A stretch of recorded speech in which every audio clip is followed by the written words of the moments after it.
Próximo orador é o senhor Jorge Alex Lima de Souza, diretor de Assuntos Parlamentares do Sindifisco Nacional. Obrigado.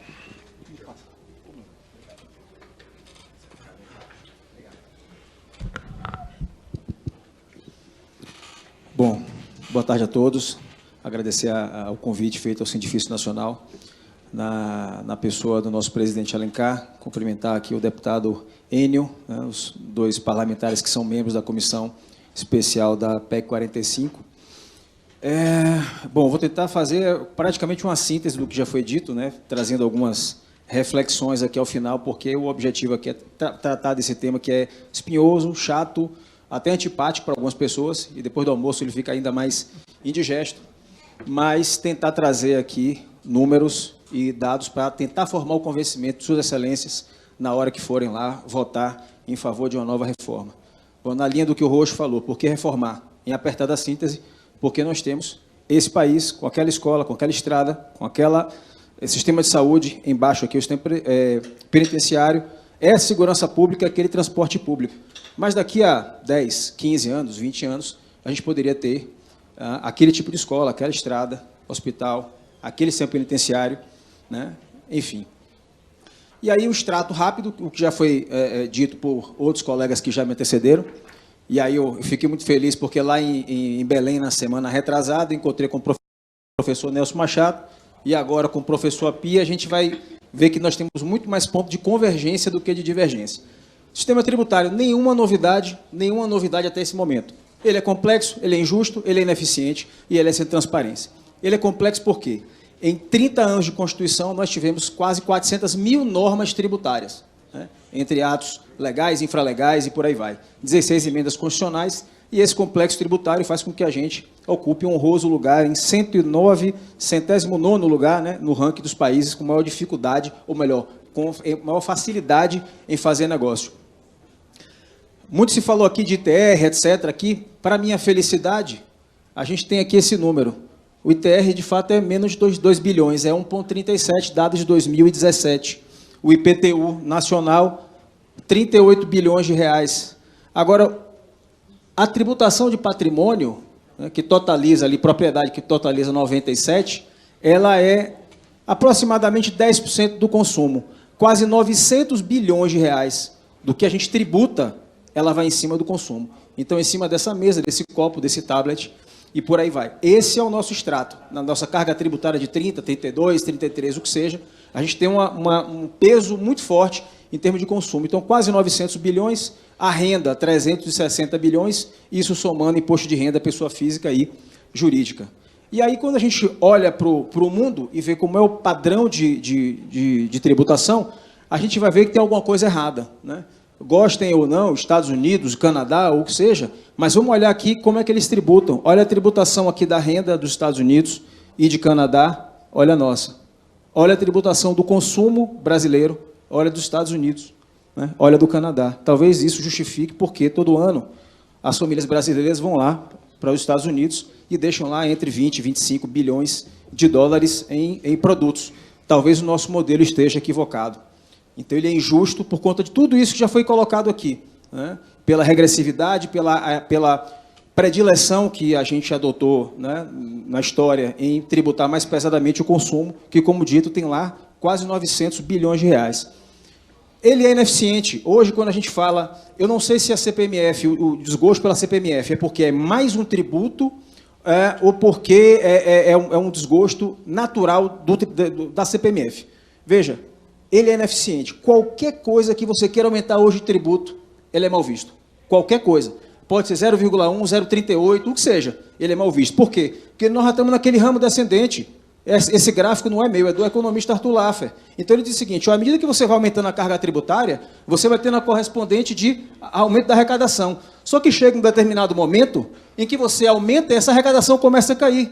Por quê? Porque, naturalmente, o contribuinte precisa sobreviver. As empresas precisam sobreviver. E elas vão encontrar defesas para poder se eximir desse pagamento. Falta de transparência. Isso aqui é uma conta lá em Lisboa. Chegou a conta, 76 euros, 10,86 de IVA. Então, você tem claramente aqui que é 16,52 da carga tributária em cima do consumo, de um prato de comida. Tentem ver na próxima vez que vocês forem almoçar, isso aqui é em Brasília. De R$ 88,00, o número está pequeno, tem uma lei, a 12741, que cria uma obrigação tributária a mais para o contribuinte para prestigiar a transparência. E ele fala o seguinte, olha, vocês têm que colocar lá quanto é a carga tributária em cada produto de vocês. Aí o coitado do contribuinte coloca aqui, ó, tributos aproximados federal, aproximadamente, que é o que se conseguir calcular, 22,78. Só o tributo federal já é 25% da carga tributária. ICMS, coitado, o camarada não conseguiu calcular, porque por dentro, por fora, substituição tributária, não substituição tributária e por aí vai. Municipal também não está calculado.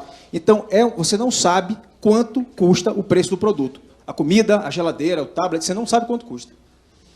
Bom, foi dito rapidamente aqui, aí talvez seja, se eu entendi certo, aí tem um pouquinho de divergência aí entre o que o professor falou, o professor Api falou e o que nós falamos. Veja, na carga tributária, para quem ganha 2 salários mínimos, se a gente for computar quanto tem de tributo em mercado, energia, combustível, moradia, etc., ele vai, ao final dos gastos dele no mês, ele vai gastar quase R$600.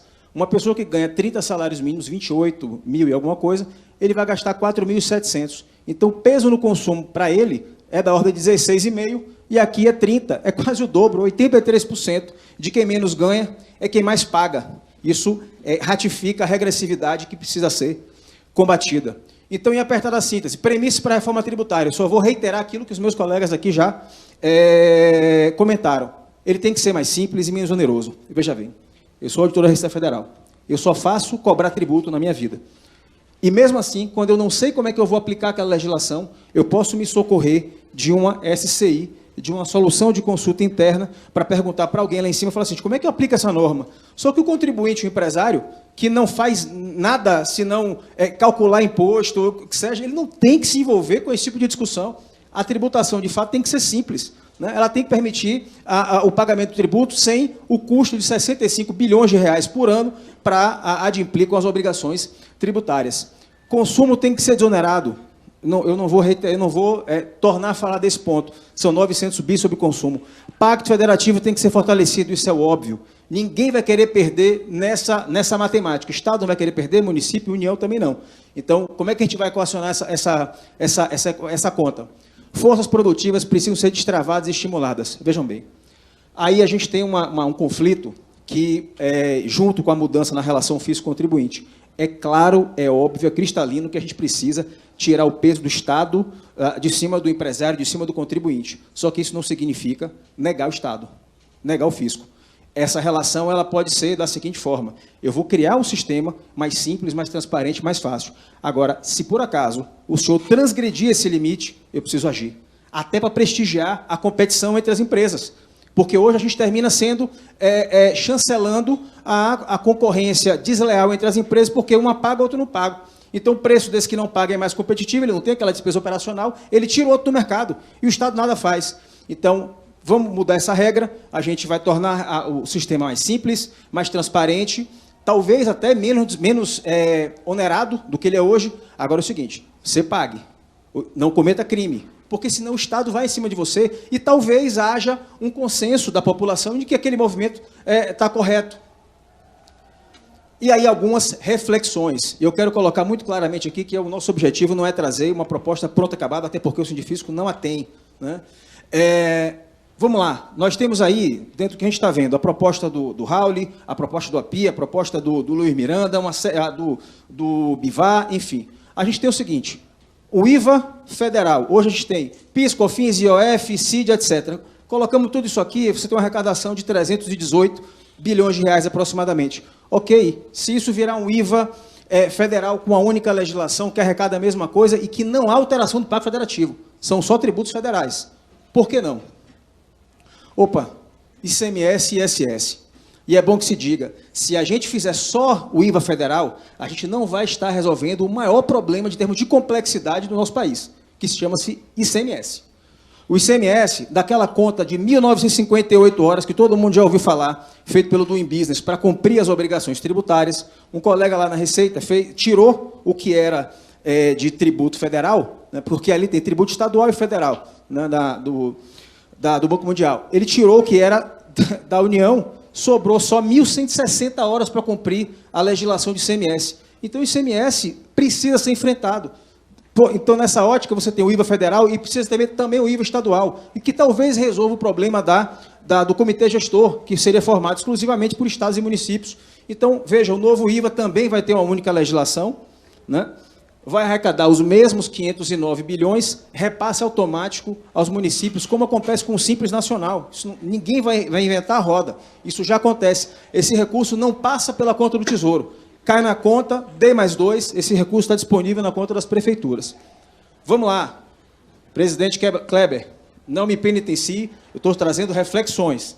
CPMF, vamos lá. Lá atrás, quando ela foi extinta, ela arrecadava 38 bilhões. Se nós fizermos uma atualização de acordo com o PIB nominal, ela arrecadaria hoje, com os mesmos 0,38, 95 bilhões.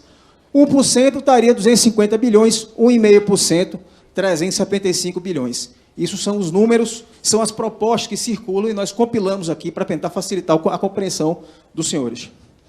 Então, vamos lá. Como é que ficaria a distribuição dos novos tributos aos entes federados? Esse é o modelo que nós temos aqui, só estou reproduzindo. Nós temos ICMS e ISS, totalizando 508, PIS, COFINS, CID, salário de educação, etc., 317. Aquele ITF com 1,5% que foi calculado, não vou nem botar 375, é um valor aproximado. O IPI com natureza seletiva, porque qual é o problema do IPI? A gente tem 11 mil mercadorias classificadas. Então, se você compra até o Eurico, que é o sócio lá do CECIF, que é o professor, gente finíssima, ele fala o seguinte: se eu tiver um sapato, é uma alíquota. Se eu tiver um tênis, é outra alíquota. Aí ele tira o sapatênis e bota. E se for um sapatênis? Quer dizer, é uma loucura. Você não precisa ter a quantidade de alíquota que tem para cada produto. Isso é irracional, né? Então, você poderia dar um caráter do IPI, a seletividade, e aí talvez onerando um pouco mais produtos que você queira desestimular o consumo. Então, vamos lá. Total de tributos, somando isso aqui que nós temos hoje, sem a reforma, 874.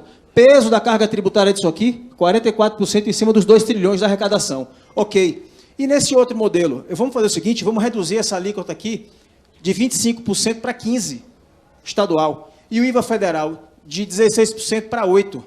Ele vai dizer assim, meu amigo, peraí, mas a conta não está fechando não, o Estado está perdendo aqui 200 bilhões e aqui 100 e tantos bilhões. Ok.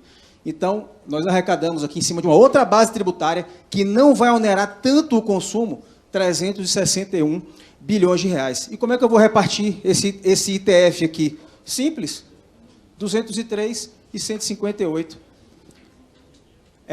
Isso aqui, somado com isso, dá os 508, esse valor, somado com esse, dá os 317. Isso é uma alternativa para que a gente possa desonerar o consumo. Então, talvez, a partir daí, a gente consiga vislumbrar outras bases tributárias com que o objetivo é justamente isso. A gente precisa desonerar o consumo. E, ao final, vai ficar muito claro por quê. Qual é o reflexo disso, até em aspectos econômicos, me atrevendo a entrar na área do professor Api. Uma outra alternativa para que, se a gente quiser desonerar o consumo ainda mais, lembra lá, 159 bilhões do IVA federal. Muito foi dito aqui, ITR, dividendos, herança, há espaço para a gente avançar nisso daí, de fato. Tem o estudo do professor Api, eu não sei se está atualizado, quando eu fiz o artigo lá foi 2016 ou um pouco antes. ITR, há um espaço para você avançar na legislação e conseguir outros 14 bilhões de reais, talvez até migrando com a questão do imposto verde, prestigiando ao meio ambiente, etc. Dividendos, 42 bilhões. Mas como é que você fez isso? Só ano passado, isso é dados da Receita Federal, tá? 280 bilhões de reais foram distribuídos a título de lucros e dividendos sem tributo. Se eu aplicar 15% em cima daquilo ali, 42 bilhões. Tem a questão da bitributação, que a gente pode discutir. Isso aqui é apenas um número para a gente refletir. Herança, 24 bilhões. A gente não tem um imposto sobre herança. Tem sobre doação. A alíquota máxima, 8%. A média praticada no Brasil, 4%, 3%, 2%. Se a gente aplicar os 15%, inclusive há uma PEC lá no Senado, de autoria do relator da 110, o senador Roberto Rocha, que trata essa herança com 15% também. Então, 15% em cima daqueles 160, eu estou falando de 24 bilhões de reais. Nós temos aí 80 bilhões de reais, que a gente vai fazer o quê? Botar mais para dentro da União? Não. Desonerar o consumo. Então, esse recurso, e veja que nós estamos só no nível da União, se a gente considerar que a herança pode ser um tributo da União, tá? Dividendos é imposto de renda, em cima de lucros e dividendos, e ITR é um tributo federal. Se você desonerar os 159 bilhões desses 80, vai sobrar 79. O que é que significa na prática? Os produtos vão ficar mais baratos.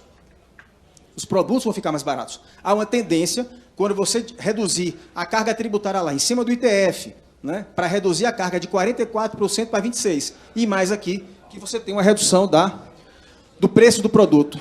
E aí, por que a gente fala tanto de desonerar o consumo e como é que essa desoneração ela vai fortalecer o Pacto Federativo? Isso aqui explica. A esperada redução do preço final dos produtos vai gerar um estímulo do consumo. Isso é fácil de perceber. Uma pessoa que tem R$800 na conta para comprar um computador que custa 1.000, se esse computador agora desonerado custar 650, ele já consegue comprar. Ele já consegue comprar. Antes ele não conseguia. Então, reduz o preço, estimula o consumo. Isso, quem está vendendo esse computador vai vender, em vez de vender 10, vai vender 20, 30, vai precisar adquirir mais insumos, contratar mais pessoas, investir na sua planta. Isso aquece a economia. Com o aquecimento da economia, você vai ter a elevação da arrecadação tributária, e não da carga. Então, você dinamiza a economia e isso vai gerar mais recursos próprios a estados e municípios. Porque, veja, isso aqui é mais IVA ou mais IBS, o que seja. Eu não preciso mais ficar com o pires na mão, batendo na porta da União, pedindo recurso. O próprio Estado vai ter a sua arrecadação. E, ao final, fica a dúvida qual é o Brasil que a gente quer ter. Se é esse ou esse. Muito obrigado, pessoal. Muito bem, senhor Jorge, está tudo resolvido agora. Agora está resolvido, hein? Com Vossa Excelência. Está tudo resolvido. Mas parabenizá-lo também pela exposição, muito boa. Agradecer ao convite feito ao Sindifisco. Parabenizar a comissão por deixar esse assunto vivo, né, porque a gente viu nas últimas semanas aí uma oscilação entre qual é o tema que ia tomar o espaço, a prioridade na Câmara. Ora era a reforma administrativa, mas parece que agora a reforma tributária voltou a ser uma das prioridades e o Sindifisco apoia esse encaminhamento da Câmara e, por isso, parabeniza a Comissão de Legislação Participativa por manter esse tema em evidência. Concordo com a Pia, o nível de debate melhorou muito, muito. Esse tema, via de regra, ele só era evidenciado na época das disputas presidenciais, né, 2010, 2014, 2018, depois morria. Agora não, a gente segue firme, forte nesse ponto. Eu queria destacar só do que foi colocado aqui, uma certa coerência, né, do que a gente precisa defender. Veja, para ela ser uma tributação justa, a gente tem que fazer com que o pobre pague menos. E hoje ele paga muito porque ele paga qualquer produto. Se eu comprar um pão, o outro comprar o pão, se ele ganhar R$1.000 e eu ganhar 20 mil, isso não é justo. Então, eu preciso reduzir o preço do produto.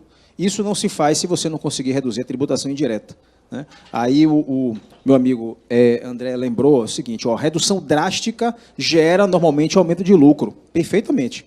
Por isso que a redução não pode ser drástica. Há iniciativas, aí o Bernardo Api tem um entendimento mais elástico da transição de 10 anos, o Raul já pensa num número menor, de 5 anos, mas tudo isso tem que estar atrelado a um ponto que o Paulo Clias falou, que é a fiscalização.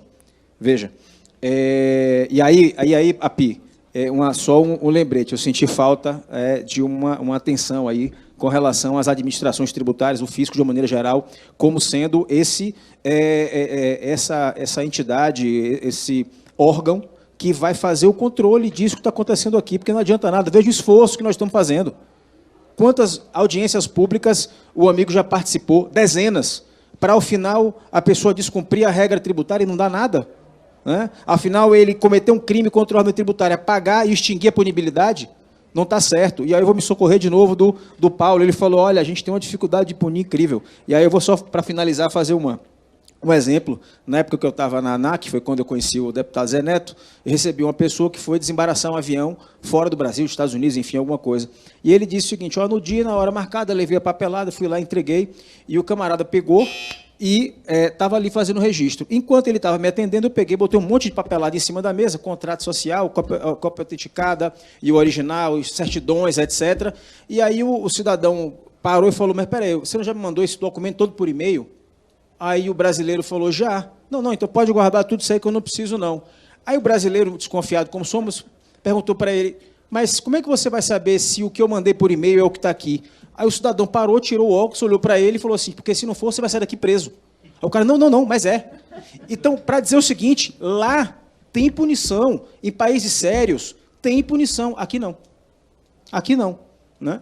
Então, a gente precisa enfrentar esse assunto, como bem disse o Api, por vários prismas.